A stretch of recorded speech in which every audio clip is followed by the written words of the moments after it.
What's going on, people? Welcome back to Israel's Movie Reviews. And today we're going to be discussing HBO Max's Father of the Bride.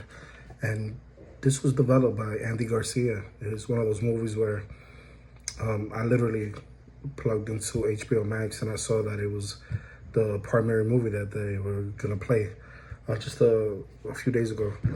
And I'm a big fan of Andy Garcia. I think he's a legendary actor. He's been around for a while. When a Man Loves a Woman, with Meg Ryan. He was in Black Rain with Michael Douglas. Obviously known for the, Jesus Christ, the Godfather movies. And he's just a delight to see on screen. The man can act. And, kudos to him, Puerto Rican actor. He's been around for a long time. And he wanted to portray his version of Father of the Bride on screen. So, kudos to him for doing that. I don't think we needed another Father of the Bride sequel after we had about 3.5 of them, right? One of my favorite movies of all time, especially the original. I've seen all of them. And this movie was it was hard to discuss because the Spencer Tracy version of the story, to me, is the best of all three movies, including this one. The 1950, 91, and this one are very, very similar. The originality and the simplicity of the story is what makes the 1950 version, to me, the better one.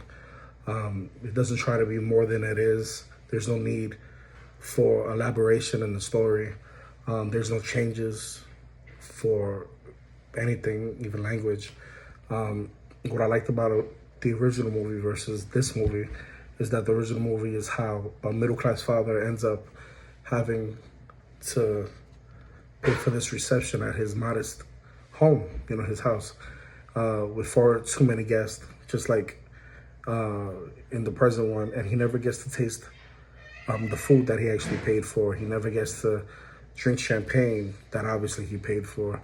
And he's constantly busy, and he's constantly worried about his property getting destroyed, instead of having a good time. And he never gets to send his daughter off in a positive note, or he never even gets to kiss her. This movie has none of that in the script, and that's fine. But, this one is definitely a modern take. And what I liked about this one is they made it kind of they flipped it on its head and made it a Spanish version. They portray Cubans in this one, and I thought it was kind of unique. It was cool. Everybody's woke nowadays. They either doing something, to relate to the black masses, the Spanish masses, the Chinese masses. This movie reminded me a lot of the Crazy Rich Asians. It had that kind of atmosphere. My Greek Fat Wedding, and this was the Spanish version of those movies. And I understand what they try to do with this film. But I think it kind of fell flat for me. This version is not bad, and I found myself enjoying it. Saw it with my family. There's a basic simplicity to it, from a modern point of view, from my point of view, except for the idea that, everyone in this film is extremely wealthy. There's no middle class, there's no poor. I would have preferred to see them either poor or middle class living in Miami, even though, they give a little backstory about the father and the mother, Gloria Estefan. Shout out to her. She's plays the mother in this role. And, there's this theme where these two folks, came from Cuba. They escaped Cuba from Fidel, and they ended up migrating to Miami, where he literally built their life from the ground up. Became an architect, built his own home with his own hands and his own vision. They had 2 daughters, and it's 2 different things. Throughout the film, that the youngest daughter is very talented, doesn't want to go to college, doesn't want to do anything like that, but she has a talent in making dresses, in fashion. You can tell that she has a job at a fashion spot. Eventually turns it down because she didn't like the way, they were working with her, and she wanted to go in her own direction. So she has the father's mentality. Then you have the elder daughter who comes back after time away from the family for a while and ends up coming back with a surprise. and the surprise is that she's engaged to a Mexican, a wealthy Mexican who doesn't really want to live the rich and that kind of life. He wants to live a modest life. And he's not your typical macho man, right? He's the kind of guy who wants to follow in his fiance's direction. And, this strikes a chord with Andy Garcia, the bride's father. And, throughout the story, you see that's an ongoing struggle. And at the same time, the other subplot is that Andy Garcia and Estefan's characters, husband and wife, they aren't doing so well. They're separated at this point, but living together still. And, while they were going to announce it when the daughter came home that day, her news outweighed theirs. So they chose to keep it quiet. And the news was that they're thinking about getting divorced. And I thought that was unique. It was a good play because the other, versions don't do that. But, what I liked, gracias muchachos, hopefully getting my keys. What I liked, I would have preferred them to see, like I said, poor and at the time of these weddings. But you can tell that both families do have money. Andy Garcia is pretty wealthy from his architecture business and his ongoing hustles with different hotels that he built. And then the groom's family has money because he owns the top beer company and a soccer team in Mexico. And I would have connected to that story in a more intimate way if it was the other way around. Instead, they opted for an over-the-top, millionaire dad and a billionaire dad, which has nothing to do with the original story. So I was intrigued, but, once they actually introduced us to those things, it really didn't pique my interest after that.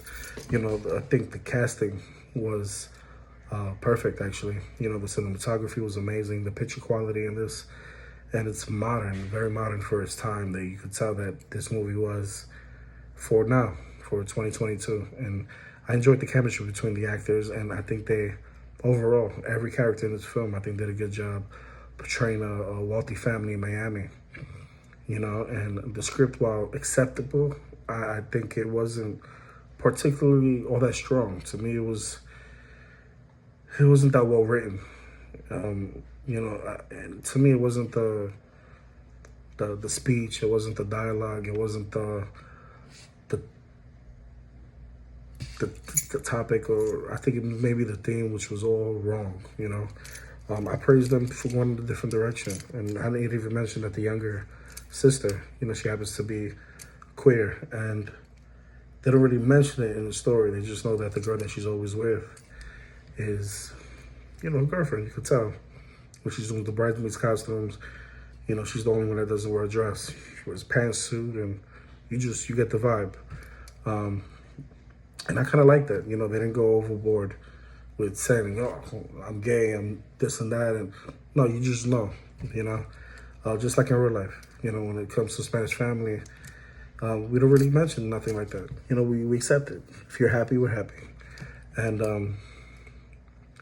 I didn't like the idea of using money to solve all the plot issues, for the most part. By using a billionaire dad allows the writers to kind of cheat, to move from one scene to the other by throwing money at a problem and having the problem fixed right away. It's effective, but it's cheap.